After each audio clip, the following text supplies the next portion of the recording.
I'm Matt. I'm Sean. I'm Carolyn. I'm Brian. Alright, we're going to be talking to you just about our progress this semester. We've been kind of working towards, for our project, which is to create a convolutional neural network and an algorithm to classify contraband and cut up body zones for millimeter wave scanners at airports. So right now, me and Tamerlan have been working on creating test data for the convolutional neural network.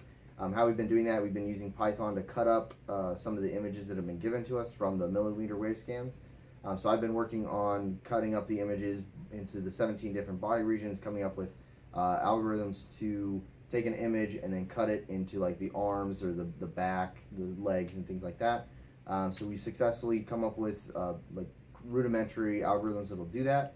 So we have successfully created test data, and we're able to go through, we have about 1,000 different scans, so we're able to go through all of those and place them into folders based on their the file name. So we've successfully been able to do that. Tamerlan can talk a little more to that. As of right now, we have done with the front rotation. So we're planning to do 3 additional rotations, and each of those rotations is going to have its own body zones. So in addition, by the end of a pre-processing, we should have around 60 or 70,000 images that will be fed into the network. As of right now, the progress, what we can do is that we can submit what we have right now to pre-train the network to get some sort of results out. But as of right now, pre-processing is almost done, but not entirely. And to go over the actual convolutional neural networks, I'll go over to Sean. So this week, Brian and I are going to spend spring break trying to find which model we're going to utilize. In the end, we've got a few options. We've messed around with AlexNet, VGG16, and a couple other ones. So we were able to sort of bypass Amazon Web Services this semester because it's quite complicated and it's a bit slower than we actually wanted. So we actually have a GPU that we installed in GWC, and we're going to be using that. We've installed MATLAB, Keras, TensorFlow. It's got a GTX, the NVIDIA GTX, I think it's the CUDA or something, graphics card, and so that's a lot quicker.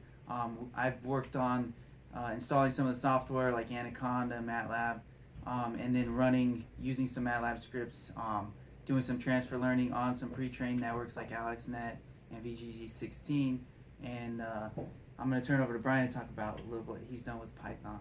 Yeah, so what I've done is taken Python code, and right where the pre-processing group passes the baton off and has successfully put together images that are in the right folders and labeled the right way and they're in the right sizes, my job is to take a neural network model and have it successfully grab images from the right places to train itself, and I've successfully done a type of prototype run on a smaller, simple set of images of animals, and it's worked. It's been able to train itself, and after it's been trained, it then can successfully take images it's never seen before and classify them properly. But it was of kind of a small sample size of images, so moving forward, the step would be not only doing it on the GPU with a much more massive sample size of thousands of images, which takes more processing power, but also doing it on our actual cut up millimeter wave scan files. So just kind of putting the final pieces together, and we're looking really strong this term, and we'll be able to get a good final project together for the end of the year here. So more to report after spring break, and we're hoping to finish this. Thanks. Thank you. Thank you.